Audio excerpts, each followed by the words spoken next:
smells like death in here. We think something died underneath.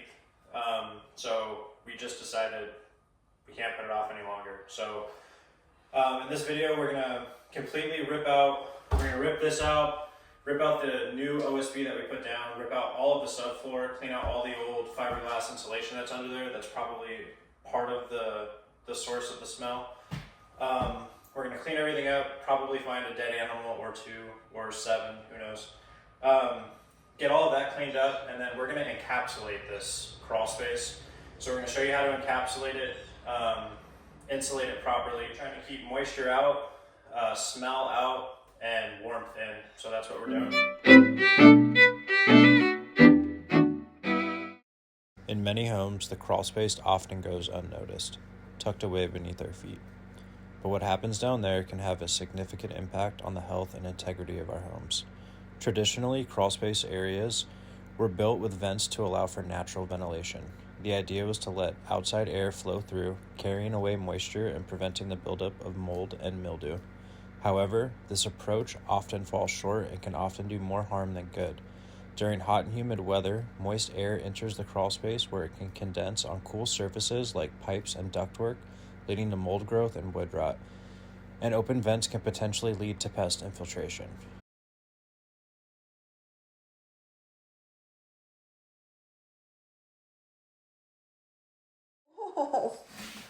Where'd you find that? Right here in the fucking treasure trove of dead animals. There's multiple? Can we get like a video?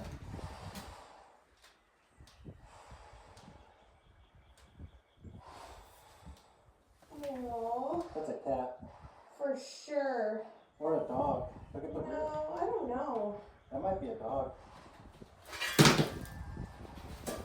Look at his face though. That thing's got some freaking canines. Put it in the dumpster there, would ya? Discovered a little bit of fur in this back corner, and after investigating a little bit, realized it was probably the biggest dead possum we've ever seen, and the source of the deathly smell.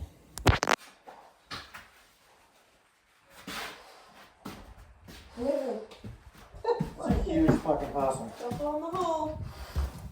Oh, bro, the maggots. Oh, shit. This is where we're calling it quits, day 1.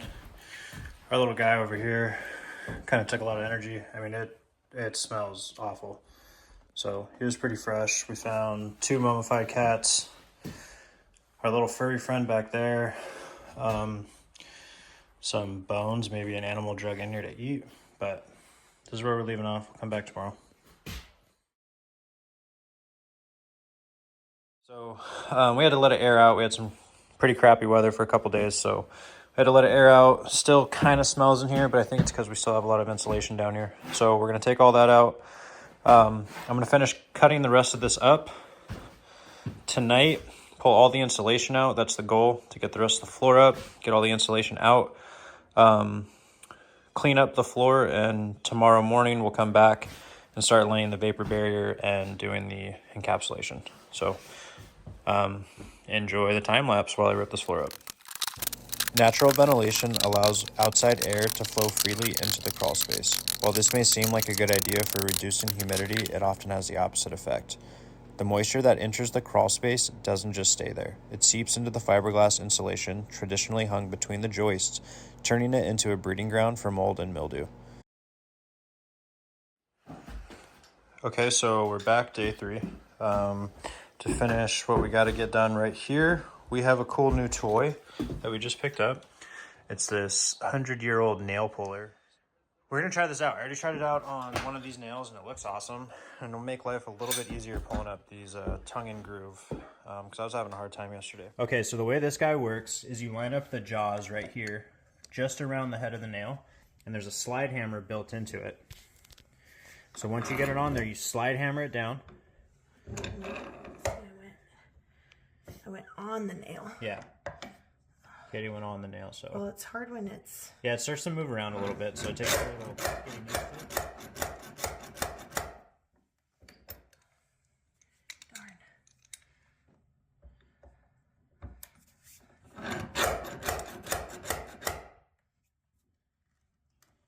And she's got it, and it's pulling out. This thing is so awesome. 100-year-old technology. Look at that. Look at that. That's our new nailer. And we got another one sticking up over here. I think Katie, she got her first taste of success with it, and now she wants to use it again, so. This thing's really fun, though. 1905.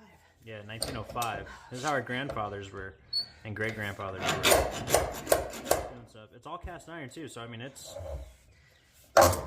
Yeah, it does the job.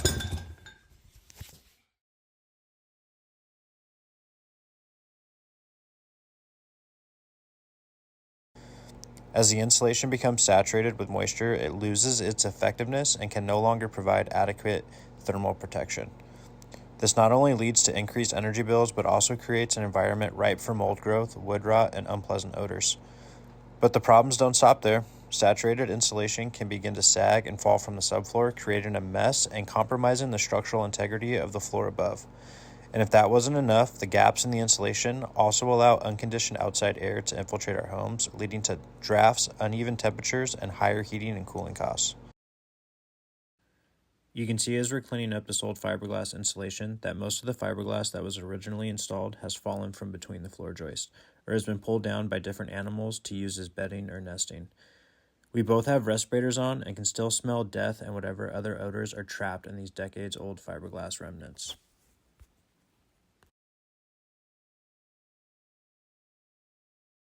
We have all the insulation removed. We got all of the debris out, cleaned up the dirt the best we could. We raked everything out, shoveled it out, got it out of here.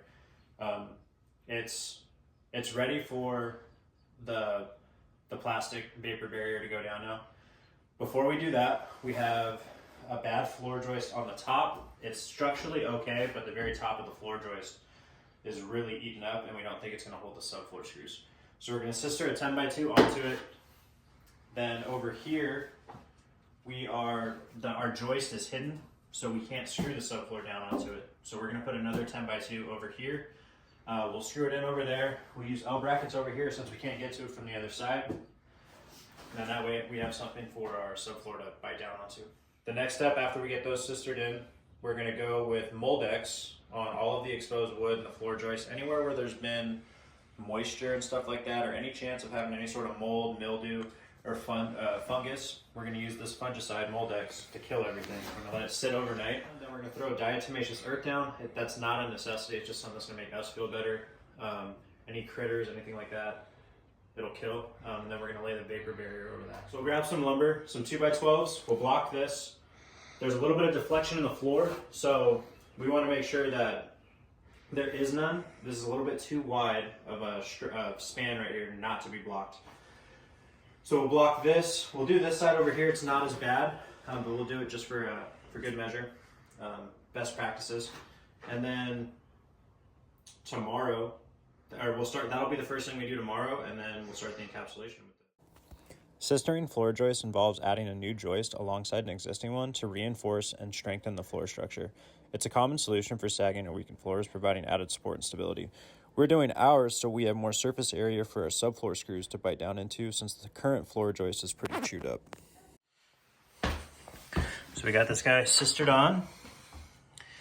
The way we did it, we went 3 screws on one side, 3 screws on the other. Did it here, here, here, and all the way on the end, so 4. So what's the math on that? California Public Education, 6, 12, so there's 24 screws. Don't laugh at me. Okay, so Katie is over here saturating everything with Moldex. She's really redoing it over here. And why were you doing it? So this is where the commercial fridge stood when there was a restaurant here for 30 years. And it had leaked at some point. So these are the boards that had been wet at one point. So I'm getting them extra saturated just in case there's any growth. Which we don't see any, but could be in the wood. It's better to be safe than sorry. Our whole goal here is, this is a 130-year-old house. Hopefully this will be good for another 130 years. And keep us healthy. Yeah, that's the biggest thing. So, and she redid it over here. This is where the dead possum was, so really got it over here to kill whatever's here. We're doing all of this so it has time to sit and dry completely before we encapsulate and cover with subfloor. Deciding on diatomaceous earth for our crawl space was an easy choice. It's safe, cost-effective, and simple to apply, and very effective at combating different pests like the chart on the right shows. We've opted to use it to address potential bug entry points beneath the vapor barrier and to mitigate any pest concerns stemming from the deceased animals we removed earlier. Alright, so we're back. It's the next day. We got our lumber, our L brackets, some extra hardware we didn't have. The first thing we're going to tackle today is going to be throwing our L brackets in over here to brace up this new floor joist that we're using for securing our subfloor down to. The next thing we'll do is we'll measure, find the middle of our floor joist. We'll snap our chalk line, install our bracing with our new lumber. Katie had a great idea. We're going to take our pencil and come over here and mark the middle of our floor joist, just like this. We're doing it on both sides. Katie's already gotten it done over on this side. Just like that. So then once we have the subfloor installed down on top of the floor joist, we can snap a chalk line across each one. That way we can get our subfloor screws down into the floor joist. We're not going to miss them.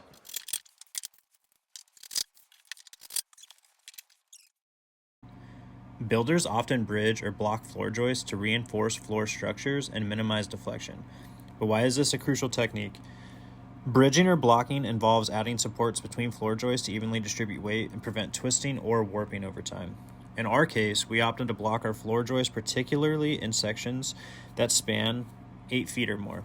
This proactive approach helps prevent future sagging and enhances the overall stability of the floor, plus gives it a better feel underfoot. By strategically placing the blocks offset on either side of our chalk lines, we're ensuring secure screw installation, further reinforcing the joists, and minimizing potential issues down the line.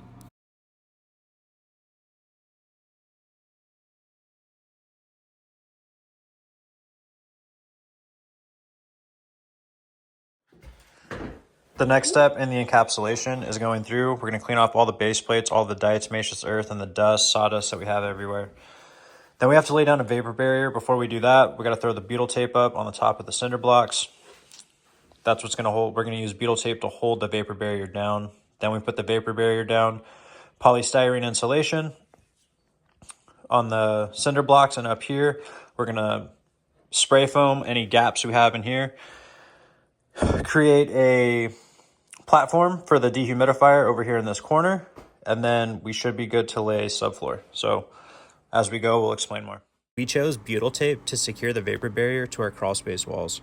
It's double-sided, water and vapor proof, and lasts a long time. Perfect for this sort of application.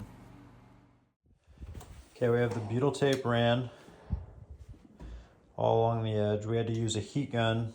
It's kind of still a little cold here. Butyl tape was cold, the concrete was cold, so we used a heat gun and then rolled it.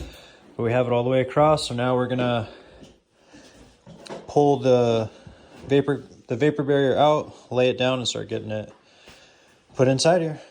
A vapor barrier serves as a crucial defense against moisture infiltration, acting as a barrier between the dirt and the subfloor. We opted for a 6 mil thick vapor barrier that should help fortify our crawl space against moisture vapor, which can lead to mold growth, structural damage, and compromise indoor air quality. It's not just a cleaner option, it's a healthier one. Okay, we're done working for today. We have the vapor barrier down, completely sealed off all the way around. It's a lot of work. Huh? Yes.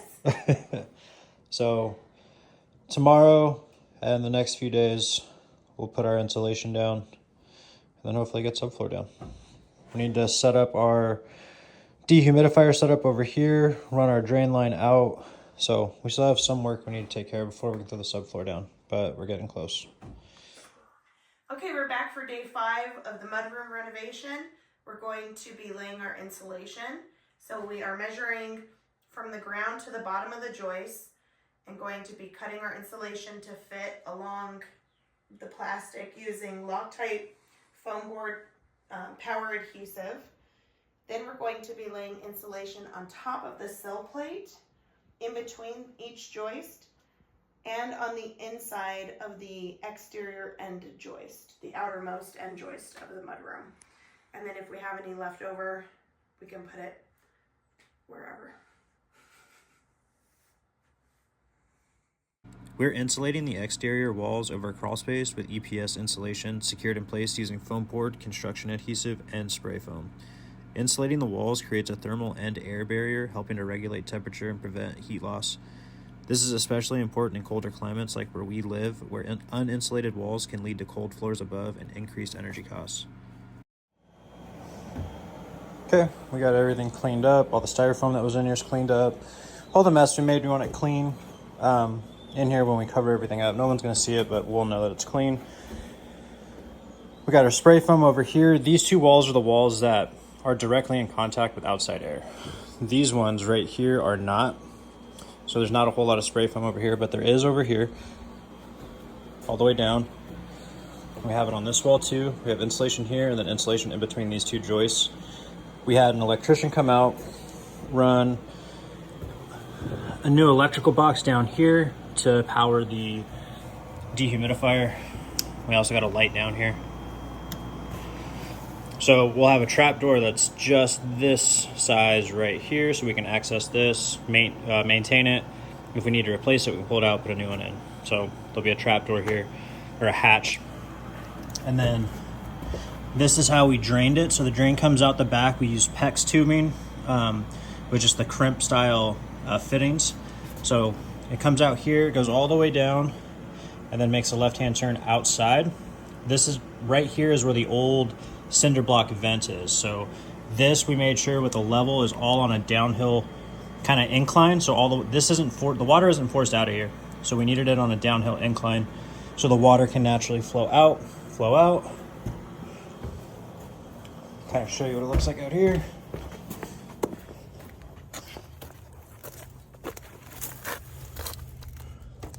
So we blocked all these guys up, and this is where it exits out. So we already had a little bit of moisture. There was a lot yesterday, not too much today. So we got that one taken care of. And then we got this one completely sealed off. So now we're gonna start laying down our subfloor. We're gonna walk you guys through how we decided that we're gonna lay our subfloor down and why we decided to do it. Okay, so we're gonna start back in this back corner. It's gonna be the most square corner, easy for us to make all of the other pieces of subfloor square to it. Over here is going to be a lot of weird cuts and stuff like that, so that's why we want to start back here. When we start, we're going to start with the tongue portion of the tongue and groove plywood up against that wall. That way we have the groove on this side and everything go off that, and it's a more square side. We're going to have an 8-foot sheet here, and then we're going to cut it, the other one over here, to have a 4-foot sheet. That way our joints are staggered.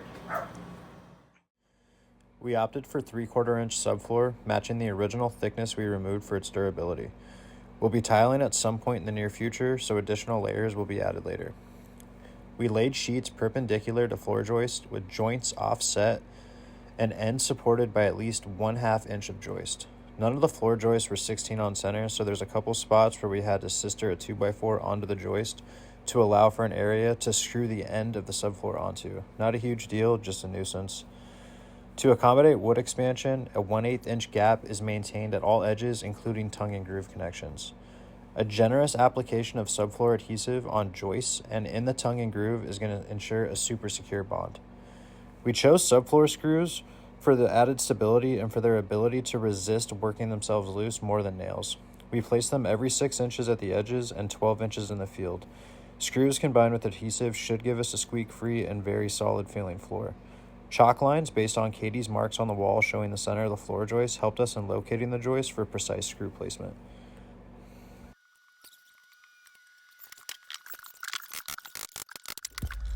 Now we just need to cut the trap door out right here where the dehumidifier is, because right now it's completely sealed off. So we need to open this up. That's what we're doing.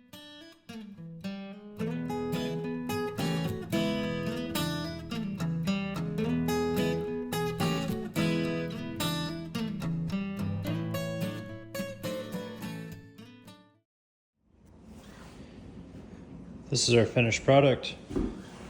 We got the railing put up over here. It's just temporary, like a lot of this stuff. Kind of doing stuff in phases. That's temporary. There's gonna be a wrought iron railing here that Katie wants to put in. That'll get done once the tile on the subfloor gets put in. But we have the new subfloor down. Everything's encapsulated underneath. New electricals run down. We got our trap door. Dehumidifier running. Got a light down here. So it's at 30% humidity. Our drain pipe's working very well. So everything's working really well. Everything turned out really well. So yeah, thanks for joining us on this one.